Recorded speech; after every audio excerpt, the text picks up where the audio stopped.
Hello everyone. Now, in today's lecture, we're going to continue the discussion on the determinants of foreign policy. In the first lecture, we started discussing about what is sovereignty, what is territorial integrity, how are they related with each other. Then we went ahead to talk about what is the idea of determinants, or why is it important to study determinants of foreign policy. We went on to say that some determinants are relatively stable, some are relatively more dynamic in nature. And then amongst the relatively stable determinants, we talked about geography as such. When we talked about geography as a determinant, we primarily talked about the ideas of Alfred Thayer Mahan. And now Mahan's ideas basically were behind emphasizing the importance of naval power for being a world power as such, okay, or being a global power as such, or the importance of navies, the importance of oceans in terms of determining the foreign policy of a state. Now that is something that we have largely discussed till now. The next topic to talk about is that while Mahan talked about the importance of being a naval power, if any state or country wants to project power at the global level, the importance of being a naval power. If Mahan talked about the importance of being a naval power and talked about the examples of the Portuguese, the Spanish, the British, and the French, all of them being naval powers to be major players at the global level, then we have in Mackinder. In Mackinder, another thinker. Mackinder was a British diplomat. Mackinder was a British diplomat and had even served as the British ambassador to Russia. Mackinder was active largely between the 1880s to 1943. That was the period while Mackinder was alive, between 1880s to 1943. And he had seen again in front of him events like World War I and II as such. So in the sense, and Mackinder was a British diplomat, Mackinder argued in fact, Mackinder gave a very important quote as such, something which is in front of you here. Mackinder gave an important quote where he said that whoever rules Eastern Europe will rule the heartland. Whoever rules the heartland will rule the world island. And whoever rules the world island will rule the world. So Mackinder, in fact, was the one through this quote emphasized upon the importance of being a land power, emphasize the importance of being a land power, emphasize what? The importance of being a land power and focus and the need to focus on strengthening the capabilities of whom? Capabilities of the army. On strengthening the capabilities of whom? The army as such. So it is in this context that Mackinder was the one who talked about how that if a power intends to be a global power, they must focus on building what? A strong army and being a strong land-based power. Now, so while Mahan on the one side talks about the importance of naval power, Mackinder on the other side talks about the importance of being a land-based power. Okay, that's one thing. But how is that? How can we deduce that from his quote? And what does this important quote mean? Is something which is important from your examination point of view. To understand what Mackinder's quote about world island means and heartland, rimland, or world island theory means, we need to first understand one important aspect on which Mackinder plays a huge amount of emphasis. And Mackinder argues that what states must respect geographical limits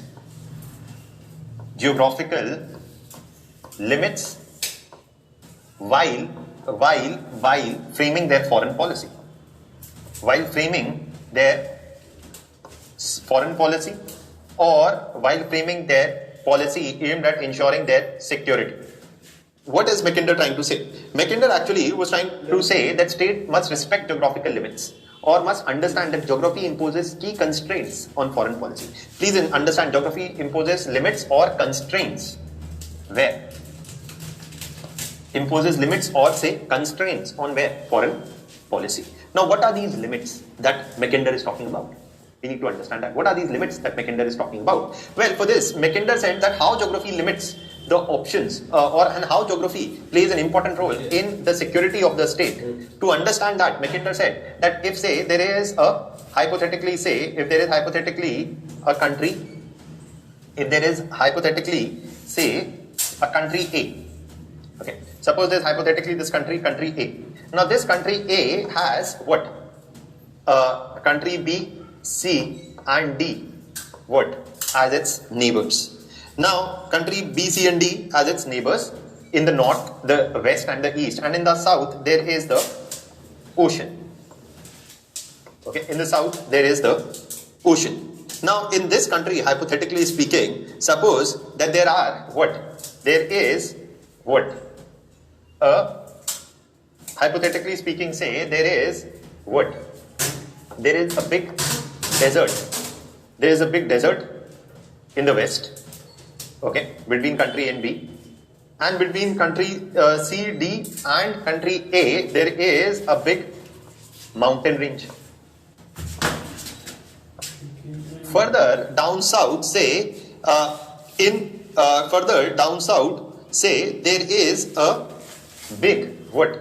Further down south, say there is a big river system, okay, in country A that connects, say, from one side to one end. Say there is a big river system. Now in such a country, now please don't try to extrapolate that I'm trying to draw India and its neighbors. No, I'm not.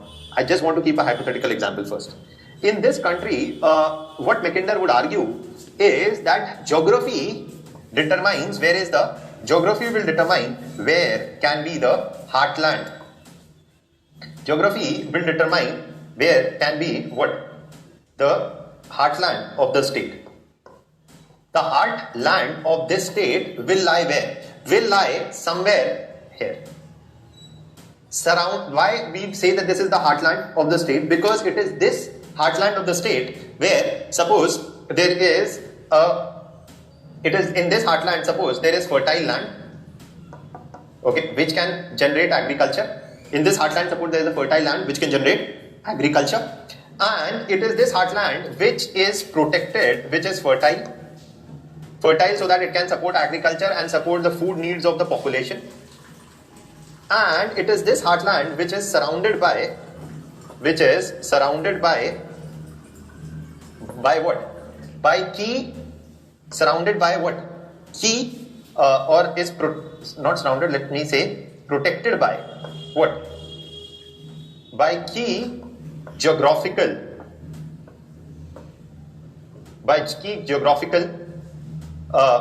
features. Now what are the key geographical features? How do these features protect the heartland? A desert protects the heartland because an inward army cannot come in directly through the desert. A physical occupation of the territories of A requires what? You may use the air force to bomb the territory, that's fine. But a physical occupation of the territory will require the movement of what? Troops.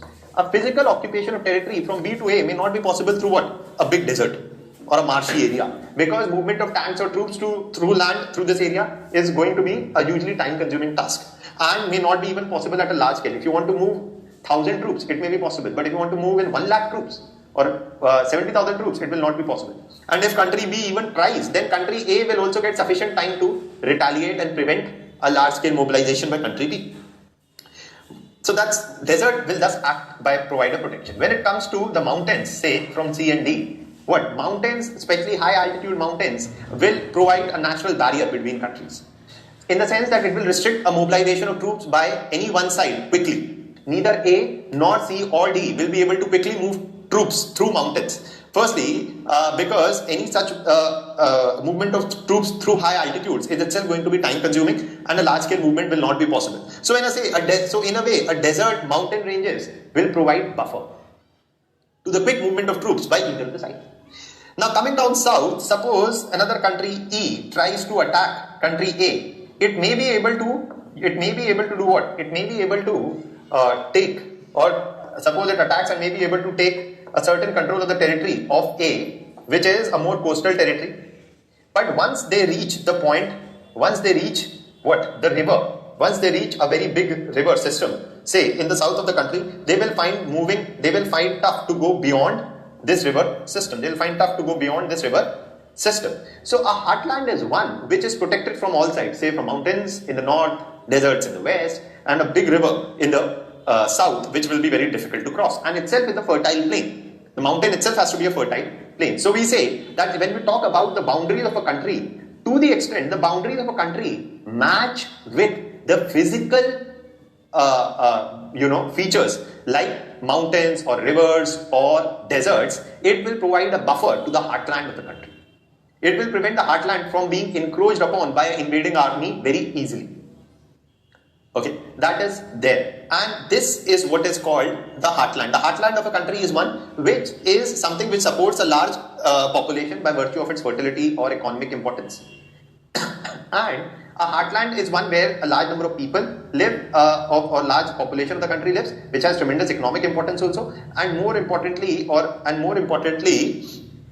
control. And the heartland is often one where the capitals are situated. In most countries, you will see the capital is sought to be situated within a heartland, and to ensure that it doesn't get invaded very easily. The capital is also sought to be kept within a heartland. So it is this. What is the idea, say, of what? Firstly, what is meant by heartland in a very hypothetical country? But now, if this is much is clear, so what Mackinder is trying to say, I've explained to you and I've given this in the handout. You can go through that. Is that geographical constraints place key limits on the foreign policy. On the foreign policy and territorial existence of a state. On the foreign policy and the territorial existence of a state. To the extent that mountains, rivers, deserts, all act as buffers which restrict. I'm saying restrict, they cannot stop, they can restrict. Okay, restrict means that there is possibility that with technology you may overcome certain geographical challenges. And one is completely aware of that. In fact, Mackinder was completely aware of that because the airports played an important role in World War II. But still, for physical occupation, you need large-scale movement of troops, which can be restricted by geography. So, mountains, rivers, deserts all act as buffers which restrict large-scale movement of troops by armies of either sides,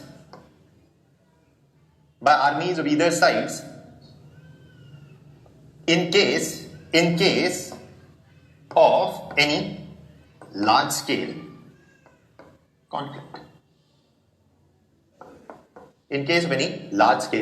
conflict. So that is what Mackinder was trying to say. Now, it is in this context to explain the Mackinder theory very quickly of world island, heartland, etc. I'm going to take you through a series of images which I've tried to anyways provide you.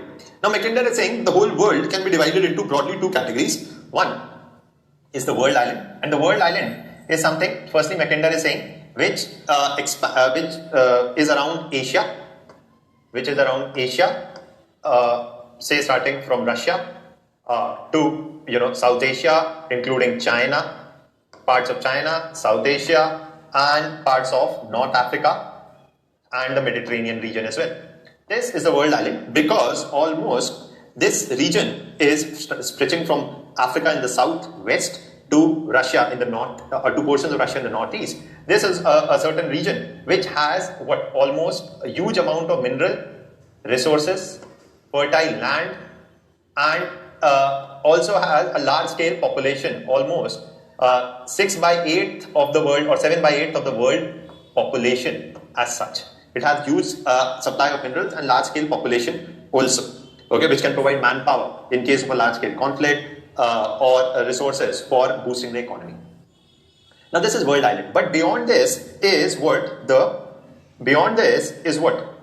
The outer islands. The outer islands include the North and South America, and also includes the Australia region, and even outer islands also includes the Japan region.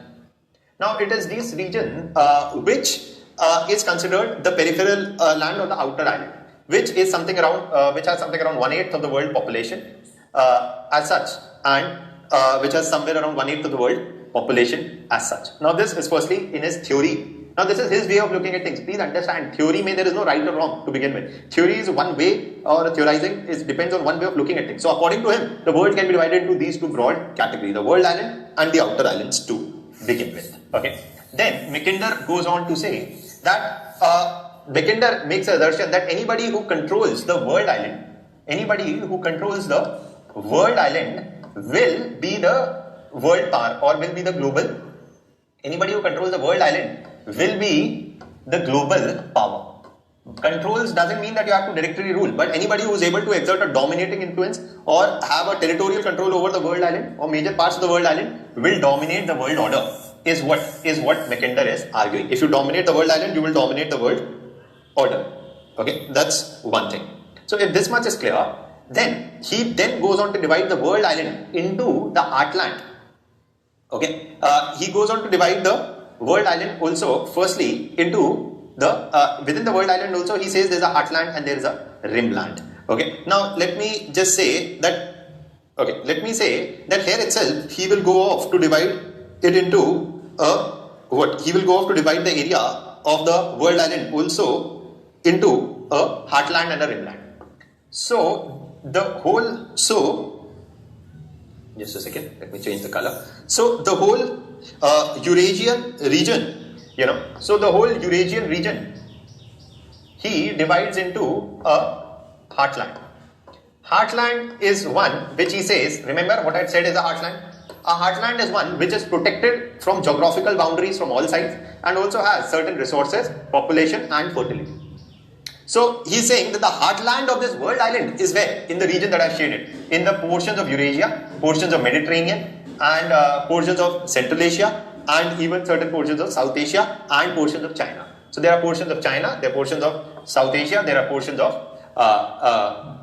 Mediterranean region also and there are portions of Central Asia region also. This he's saying is the heartland. And this heartland is surrounded by what? A rimland. A rimland is what? Is in the coastal periphery. A rimland is where? In the coastal periphery. That is where is what? The rimland is in the coastal periphery. So what he's saying is, now you will understand what he's saying is. What Mackinder is saying is, and let me just say so that you have no confusion, you will like, Arey sir, in the concept that you said, there was a heartland that you mentioned, right? That there was the heartland, this was the fertile plain, this was the heartland, right? Of A, this was the fertile land was the heartland, right? Where the surrounded by the river in the south, the desert in the west and mountains in the northeast, right? North and east. So where is the rimland? The rimland is what? These areas. This is something which is facing the coastal periphery is the rimland in this area, right? This what I've shaded in green is the rimland, right? So I hope this is clear. Here the rimland is in what?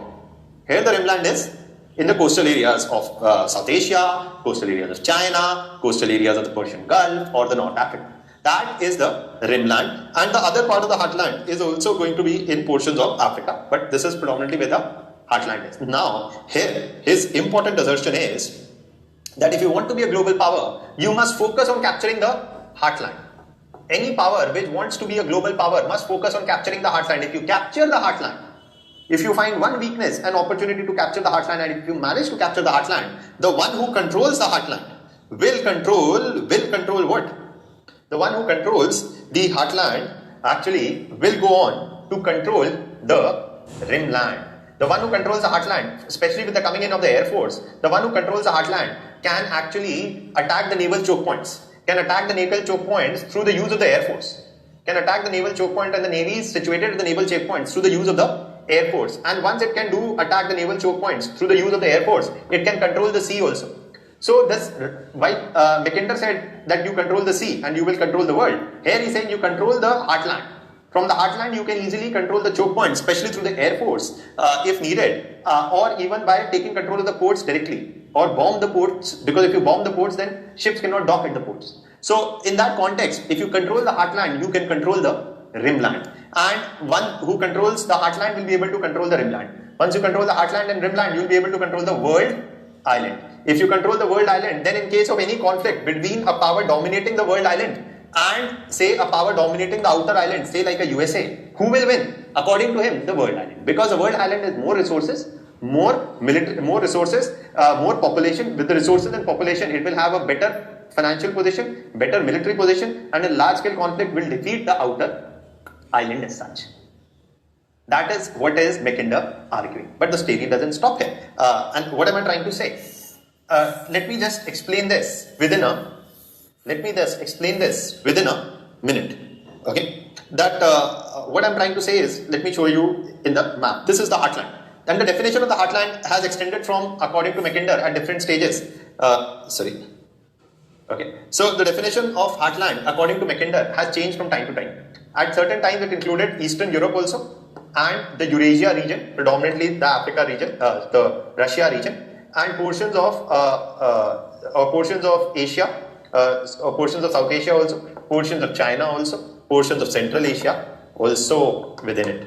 And then there's the rimland, right? The rimland that I just told you about. That is what is Mackinder's that is what is Mackinder's first definition. Now, how is this heartland protected? If I'm saying that the Eurasian Peninsula is the heartland, how is this heartland protected? According to Mackinder, this heartland is protected almost from all sides. Not from all sides, but almost from all sides. In the south, for example, this heartland is protected by the Himalayas, which is a mountain range in the south, by the Gobi Desert, which is a cold desert in the east. There is further east the Altai Mountains or the Mongolian Plateau. There is further in the southwest the Zagros Mountains. Where are the Zagros Mountains? In Iran. Okay. Further west, there are the Carpathian Mountains in the west. Further, if you go towards north, what is there in the north? The Arctic Ocean. But here is this ocean which is frozen. So it's not the ocean as such. This ocean may make it vulnerable to an attack from the navy, but it's a frozen ocean, and the frozen ice ensures that there is no navy which can attack the region from the north.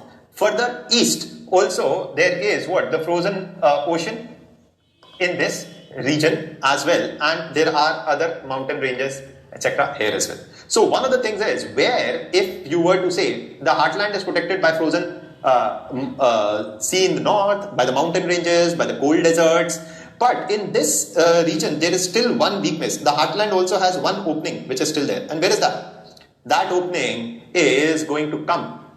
That opening is going to come from where? From Germany and Poland region.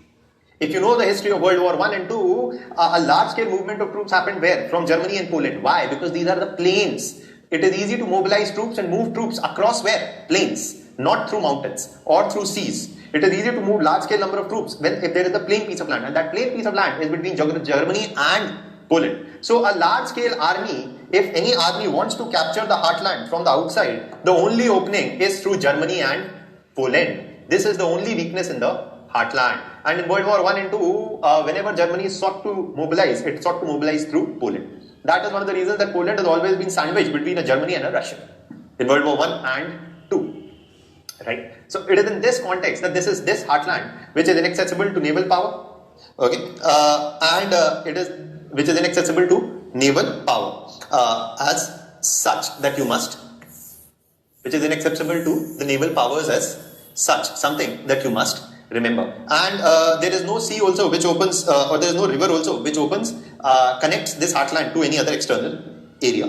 That is also something which is there. And thus, you cannot enter the heartland from the Arctic Ocean. You cannot enter from the mountain ranges down south, right? So there is, both these options are not there to enter where? The heartland, right? I told you that. Now, if you look, the example of somebody who controlled the heartland and thus was one of the most powerful empires of the world was the Mongols. And the Mongols did this back in 1380, or even a bit before that, when Genghis Khan, or Genghis Khan as he was known, was the one who headed the Mongol expansion from Mongolia and China in the east to almost up till the Mediterranean in the west, and controlled something like a heartland. It is this Mongol conquest which is an example of one power which had actually controlled the heartland at in some serious way in the past. While Mahan was referring to history, his historical lens was focused on the period from 1500s to the present. And Mackinder also focuses on history, and his lens goes a bit further back to talk about how the Mongols expanded, plundered, raided, and established one of the most powerful empires of the time. From where did the Mongols attack South Asia? Yes, they did. The Mongols did attack South Asia. Did the Mongols attack and rule Iran? Yes, they did. And Iran is also part of the rimland, right? So areas in the rimland, did the Mongols attack in Europe? Yes, they did. Did the Mongols attack in the Iran region or in South Asia region? Yes, they did. Or did they attack in China? Yes, they did. So by virtue of controlling the heartland, they tried to attack and raid the rimland also and control these regions also time and again. So to Mackinder, the Mongols were one example of somebody who did manage to consolidate their hold on the heartland. But since Mackinder, since the Mongols, no other power has been able to effectively control the heartland. And he's saying the one who controls the heartland will be, controls the heartland will be able to rule the world. But how can you conquer the heartland? To that, Mackinder, the answer comes through the plains of Germany and Poland. What is labeled in front of you is the plain region. In the black, what is in front of you is the plain region. And it is through this Germany and Poland that one can control the heartland. Okay, and then enter the heartland and control the region. Okay, and the heartland is one that is will have the plains for quick movement of troops from one side to the other. That is there. However, controlling the heartland has been a big challenge because maintaining a strong hold over the heartland itself is a big challenge because you need to build road, rail links and need to maintain a vast infrastructure through these road and rail links. Did the Mongols keep a vast infrastructure through a road link? Did they do? Yes, they did, right? Yes, they did. And what did they do? They were the ones, it was under the Mongols that you see what? It was under the Mongols that what? A trade route, persisted. Right? Under the Mongols also a trade route persisted. Something that's also called as linking, China, etc. Also something that's also called as a Silk Route at times in the past. Right? So that's one example of how under the Mongols also they had a network of roads, and it is in this network of roads that you see trade and movement of their troops also happen. So if you need to link the area together and strongly consolidate your hold over the heartland, then you need to have a strong network of rail and roads running through the heartland as such. So if that is clear, then that is what Mackinder is saying. If you want to control the world, you control the world island. Okay, if you want to control the world island, you control the heartland. If you want to control the heartland, then you will have to come through Eastern Europe. Now this is partly a Eurocentric way because he is writing in the context of World War I, World War II, and he is trying to give us prescription to whom? To powers of Britain, to powers of France, that your real challenge can come from whom? A country like Russia. Okay, and if you want to be a major global power, it's important that you control the Eurasian heartland. Okay, that is what is the important idea that Mackinder is saying. But then the next question is, why are we studying Mackinder? Does it hold any relevance as for dictating that how geography influences or determines foreign policy, say for a country like India? What Mackinder is talking about is largely with respect to Europe as such. But does Mackinder saying has any relevance for India today, or determining or acting as a determinant for the Indian foreign policy? Well, the answer is yes.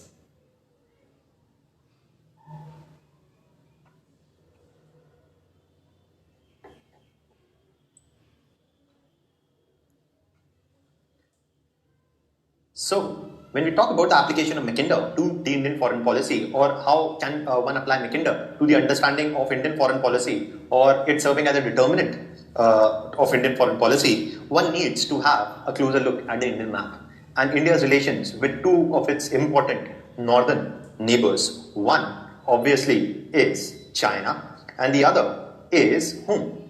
And the other is Pakistan, right? Well, to understand that, it would be useful first to go to these maps as such, right?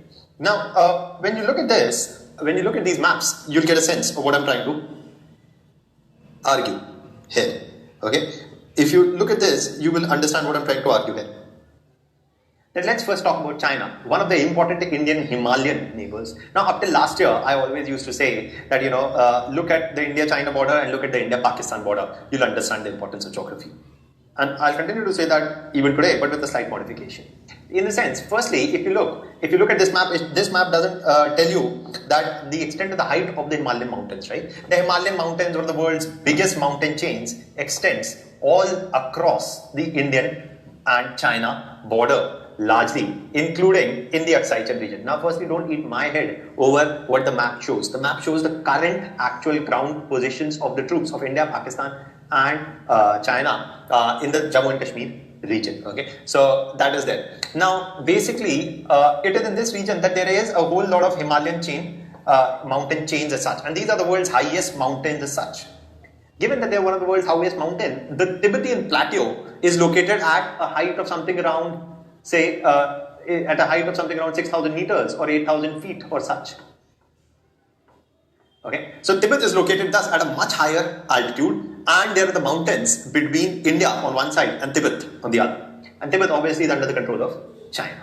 Now, it is in this context, one of the things is that we say that a historical buffer exists, a geographical buffer exists between whom? India and China. Despite having something close to a 3,300 kilometer long border with India, this border is completely undemarcated. This border is completely undemarcated in the sense, and there are strong disputes in the northwest part, or in the northeast part of the northeast part of the border in the Arunachal region, and there are also disputes in the northern part of the border as such. These two, we say that the India-China border can be broadly grouped in three phases, into three zones. One is the Himalayan zone, the other is the northeastern zone, and the third is the central zone. In the central zone, there is more or less an agreement on where the border runs through, but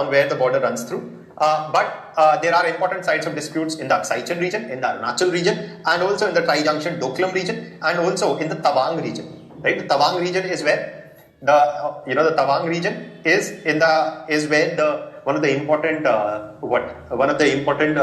Tibetan monasteries is located in Tawang, which is considered one of the holiest sites for the Tibetan Buddhists as such also, and for Buddhists in general. So the Tawang is one contested site, the Arunachal region is one contested site, the Doklam region is one contested site, and the Aksai region is a contested site. Now, it is in this context, if one ignores the 20 soldiers killed in the Galwan episode, or before that, and ignore before that the major 1967 standoff, you see that there has not been a large number of deaths of troops. After the 1962 war, there was a 1967 conflict, and then a major loss of civilian or military lives. This happened in the Galwan episode recently, right? 20 soldiers or such on the Indian side, and unknown number of soldiers on the Chinese side. Now, it is in this context when you look at two important Asian powers who had the 1962 war, and since then have yet not completely demarcated the borders. This border has by and large been peaceful. And despite the border not being demarcated on the ground level, but